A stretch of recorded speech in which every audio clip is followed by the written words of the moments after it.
Hello and welcome. Thank you for joining me in this yoga flow. Please meet me in a seated posture. This could be on your shins in what is called a Vajrasana, or you could come into a Siddhasana or a Sukhasana with your legs crossed. You might also bring a block to raise the rear end up. You might find that a little bit more comfortable. Whatever position you take, what's most important is that it's comfortable. We want to be able to be in a seated position where we're not thinking about the seat, something that we can relax into.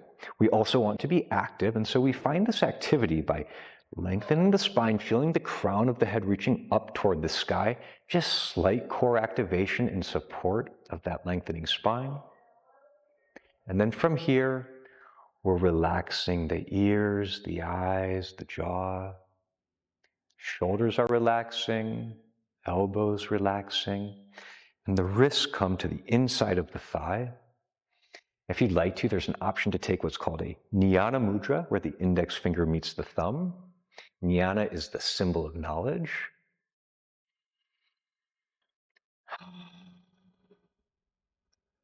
Drawing your attention to your breath, just noticing your breath. Are you breathing deep or shallow? Are you breathing into your chest or more diaphragmatically into your lower belly? Are your breaths even or sporadic?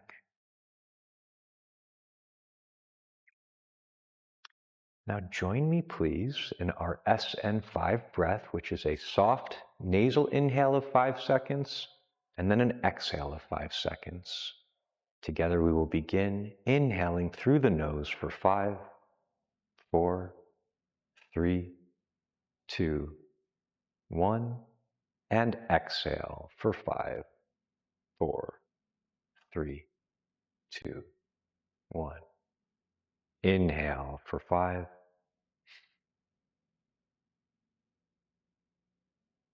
and exhale for 5.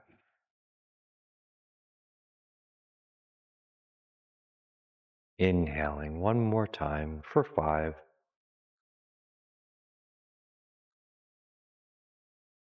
Exhale for 5. Very good.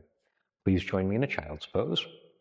As you come into this first child's pose, we have a couple options.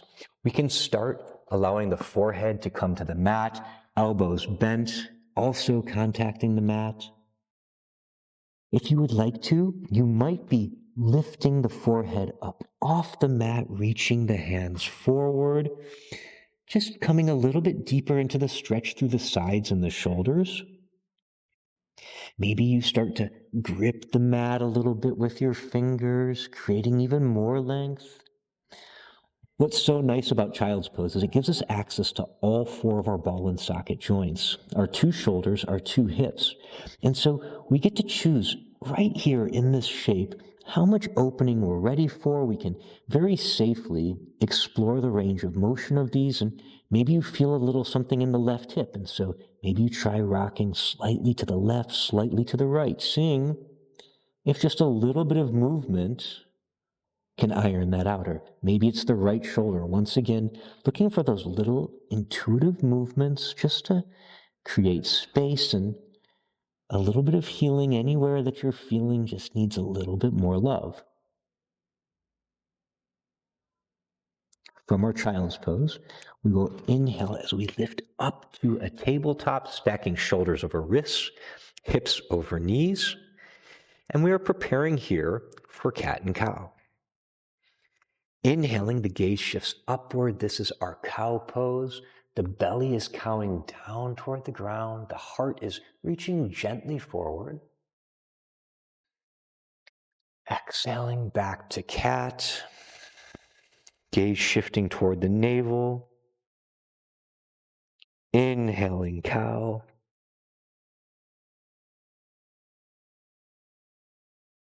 Exhaling back to cat. This time we will hold our cat and press into the ground, creating even more space across the shoulder blades. This beautiful rounding across the upper back. And then we release back to our tabletop, Release child's pose.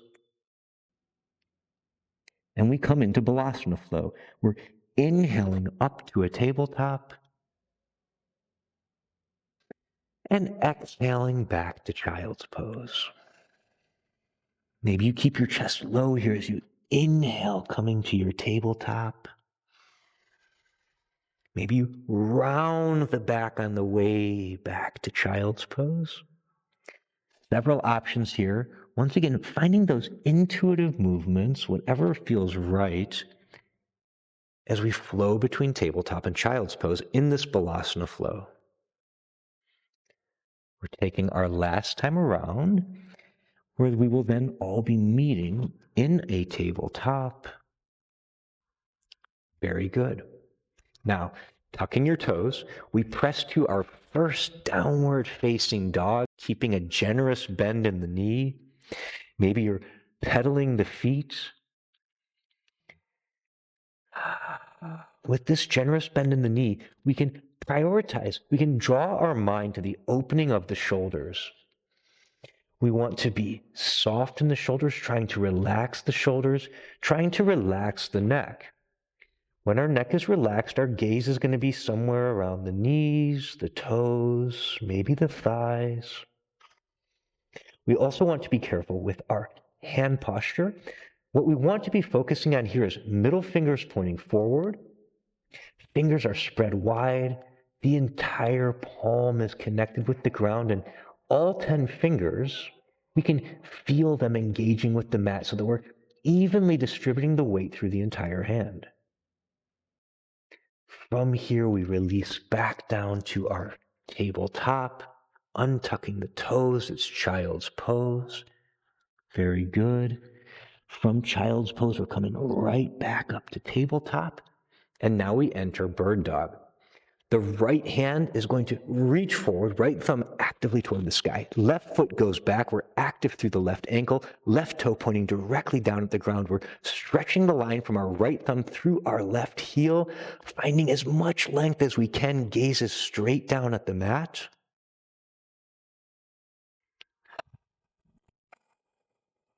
One more breath.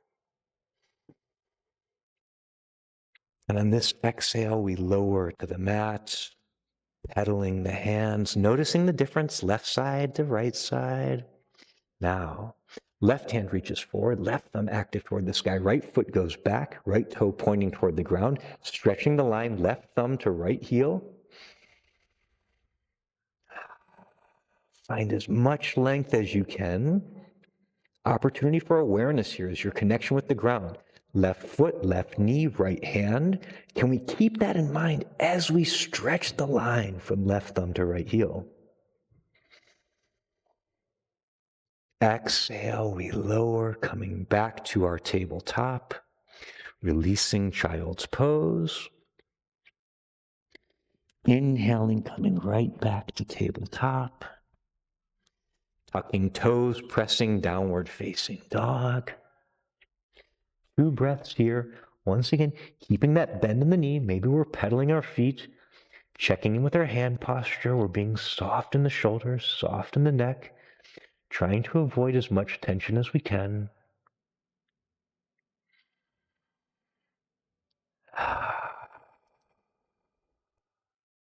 Lowering the knees, we're coming back to tabletop. Our next destination is puppy. Here, the hands are walking forward, and we're stacking our hips over our knees. Palms are nicely anchored in the mat. Beautiful shoulder opener here. As we inhale, naturally we might lift slightly. And as we exhale, we soften into the ground. Inhale, lift. Exhale, soften. And now we walk the hands back, coming back to our tabletop. And so far, everything we have done has been in the flow region with our hands and feet on the ground. So now we will transition and we will meet in standing at the tops of our mat. All right. We'll work through 2 flows here. Inhaling, we lift the hands up to the sky, hands to the sky, reaching up long. And now have the sense that you can feel the ground's connection with your feet, and we can feel that energy coming up through your heels, through the glutes, through the shoulders, up toward the sky, through your fingertips. Find as much length as you can.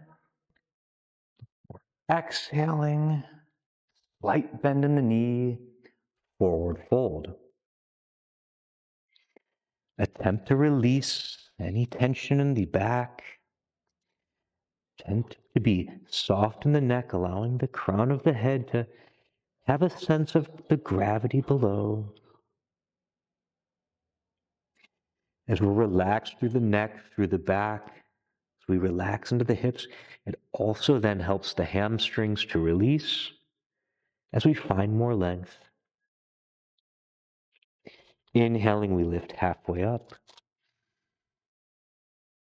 And exhaling, releasing back down. Now we'll take this as a flow. This is our top of the sun flow. Inhaling, we come up to the top. Exhale, we release, forward fold. Inhale, lifting halfway up. Exhale, forward fold. Inhale, we come up to the top. Exhale, fold. Inhale, lifting halfway up. Exhale, forward fold. And we will all meet back at the top of our mat, standing. Our next destination is cactus flow. We start here, hands to the sky. But now on our exhale, it's cactus. In cactus, we get this beautiful chest opener as the shoulders retract. We have the sensation of squeezing a walnut in between our shoulder blades.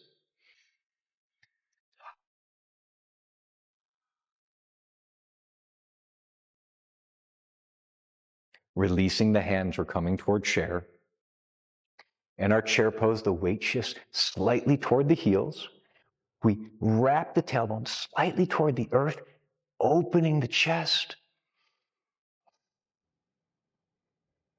And then we release, forward fold.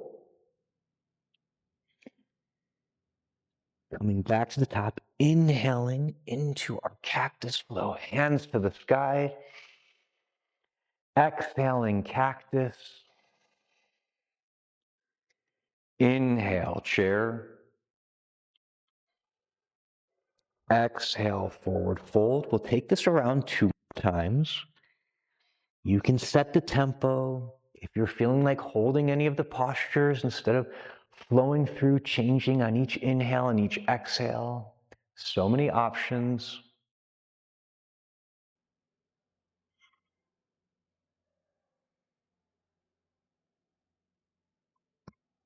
One more time around.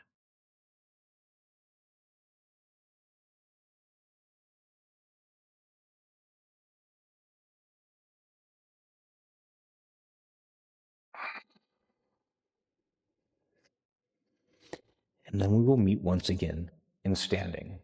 Now, at this point in the practice, I really like us just to take a moment and take stock of how we feel. Because what we have done here is we've had a flow through a variety of positions with our hands and feet on the ground, and then we just did 2 flows from 2 feet together in the standing position. And in this 10 minutes or so of movement, this is enough for us to feel energized, to feel the blood is circulating, and we're doing so without any, high impact. This is all stuff that we could be doing in a hotel room. We could technically be doing it at an airport or in many other places. We could be doing it on a hike, in the middle of the hike, on our lunch break, and a picnic. And so that's one of the brilliant things about this, is that we can really change our state. We can become more optimistic, more energized with just a little 10-minute flow. Now we will continue. At the top of our mat, we're standing. And we're stepping back to our crescent lunge. So weights in the left foot, the right foot slides back, and we come up into our crescent lunge. We have about 2 to 4 inches of space in between the feet left to right so that our feet are truly shoulder distance apart. Shoulders are square, hips are square, both feet pointing forward. The tendency will be for the right ankle to be coming inside. We're trying to avoid that. Checking in with the front knee. Is the front knee over the front ankle, not caving inside or outside? From here, we open up Warrior Two. In our Warrior Two, we have approximate heel-to-heel alignment. We feel the lightness in the hands. Opening the front hand, we reverse. Coming into our reverse warrior. Then left elbow comes to the inside of the left thigh. Right shoulder is lifting. We have a couple options here in this side angle. We can keep our hands at our heart, prioritizing this right shoulder being open. Additionally, we could allow the right hand to reach up. We could even allow that right hand to reach forward, palm facing the ground. Beyond this, if we wanted to, we could play with releasing the left hand, maybe fingertips to the mat. Maybe we use a block to lift the ground up to us a little bit. Several different things that we can play with here. Reversing now, coming back all the way through Warrior Two toward our reverse warrior. Straightening the front knee, reverse triangle.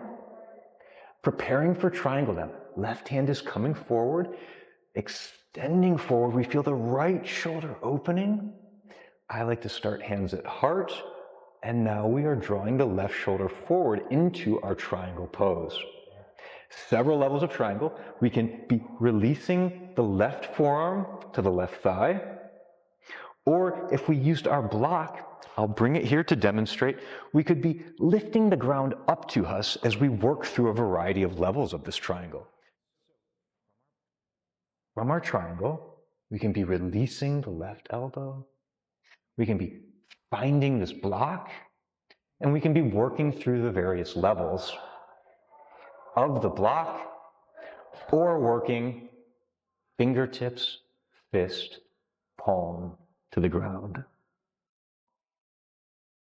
Bending the front knee, coming back to our Warrior Two. From the Warrior Two, back hand comes forward. We're in our crescent lunge. Then we lean forward, weight shifts forward so the back foot can slide gracefully to the front, where we meet in standing and take a moment just to pedal it out a little bit, noticing the difference in how the left side and the right side feel. Then coming back to standing, the weight now shifts into the right foot. The left foot slides back, coming to our crescent lunge. Hands could be at hips, prayer, or long overhead.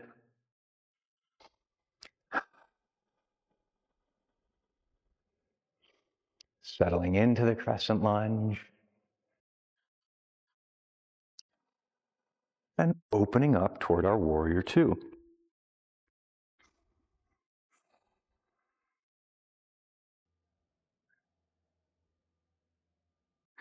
Front hand opens, we reverse.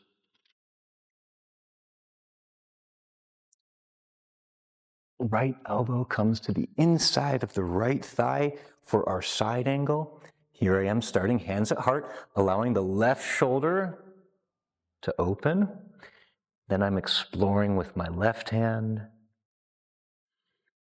I'm choosing to explore with my right hand before reversing back, flowing through my Warrior Two into the reverse warrior. Straightening the front knee, reverse triangle. And now heading toward triangle. Setting that left shoulder. Lowering. Taking a moment to find my level.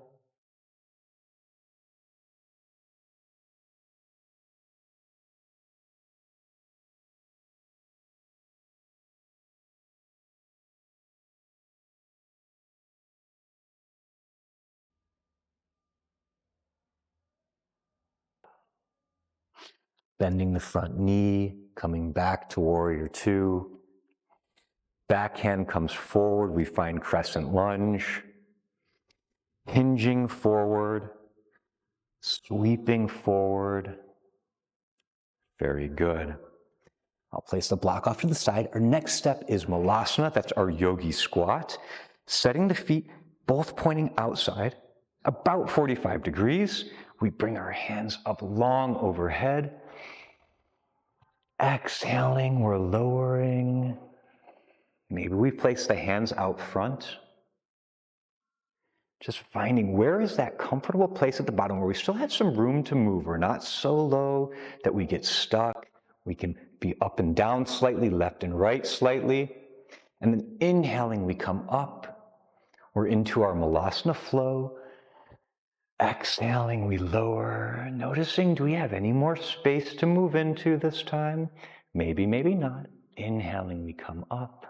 We'll take this 2 more times.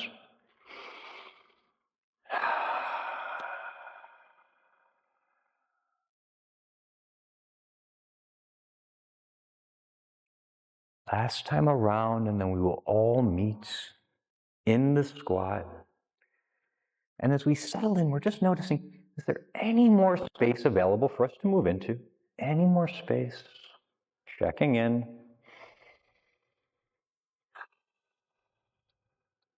Releasing the hands, coming behind us, softly lowering to the ground. Coming into our constructive rest. Knees are bent, soles of feet are on the mat. Left hand is on heart, right hand on belly. Beautifully relaxing position. You might notice with just a slight posterior tilt of the pelvis, the lower back comes in contact with the mat. That little bit of activation might feel good. And then from here, right foot is coming over left thigh. This is our reclining pigeon. If you would like to, you can also lift the left foot, interlacing both fingers underneath the left hamstring, drawing that right foot closer to you, deepening the stretch in the outside of the right thigh.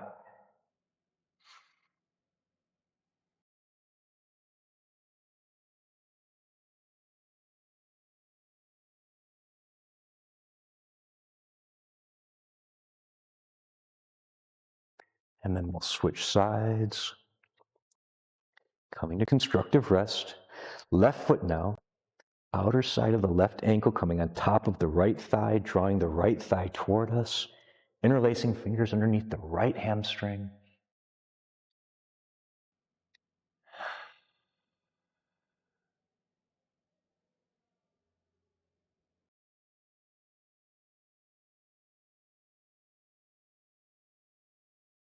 Very good. Releasing the feet back to constructive rest. And now we come to a knee hug, drawing knees toward our chest, keeping the tailbone rooted toward the mat, bringing our forearms over the shins. And so we try to keep this out of the lower back. And so the tendency is going to be to lift the tailbone up off the mat, but do your best to root the tailbone toward the mat so that we keep this in the hip extensors. That's the gluteus maximus.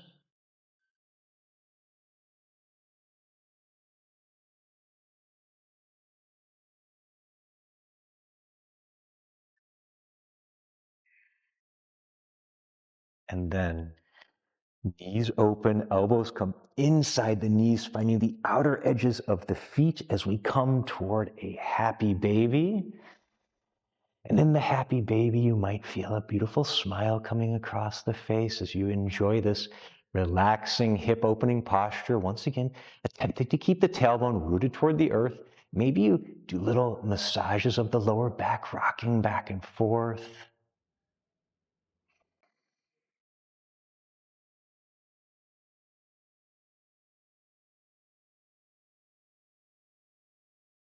One more breath. And on this exhale, we release the feet and head toward Shavasana. In our Shavasana, the heels are about shoulder distance apart, toes naturally falling gently to the outside, the back of the wrist rests on the mat, palms are face up, The arms don't touch the body. There's about 12 to 18 inches of space between our sides and our hands. And now in Shavasana, we are invited to surrender. We are surrendering control. We are trusting the ground entirely. What do I mean by that? Well, if you think about the different shapes, 2 feet together, 2 feet apart, hands and feet on the ground, you probably feel better supported in a tabletop with both hands and feet on the ground compared to maybe a crescent lunge where your 2 feet are apart. You might feel even better supported when the entire body is on the ground, like a constructive rest or the reclining pigeons we just did. But here in Shavasana, the entire body is being supported by the earth, inviting us to surrender entirely into it.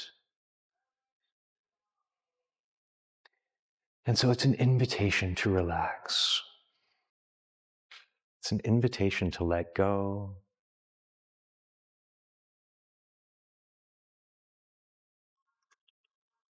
"2,200 years ago in the Yoga Sutras, it's 196 verses. In the 12th verse, we're offered this pillar of yoga where it mentions vairagya. And what vairagya means is letting go. It's this concept of releasing, this concept of non-attachment. And Shavasana invites us to practice that.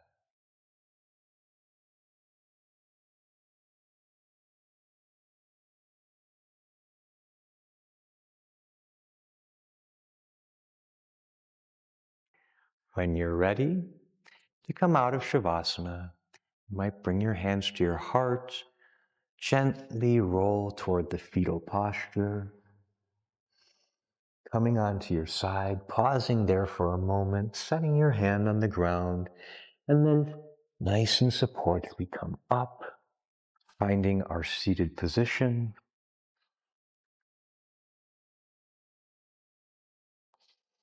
Sitting up tall, hands in prayer, crown of the head lifting toward the sky. We'll take 3 breaths together here, inhaling through the nose for 5. Exhaling for 5. Inhaling for 5. Exhaling for 5. One more breath, inhaling together through the nose.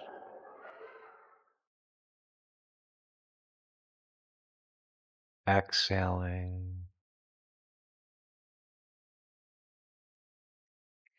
The light in me sees the light in you. Thank you so much for sharing this practice together, giving yourself the time to nourish your body, to listen to it, to love it. I hope that this was really nice for you. Namaste.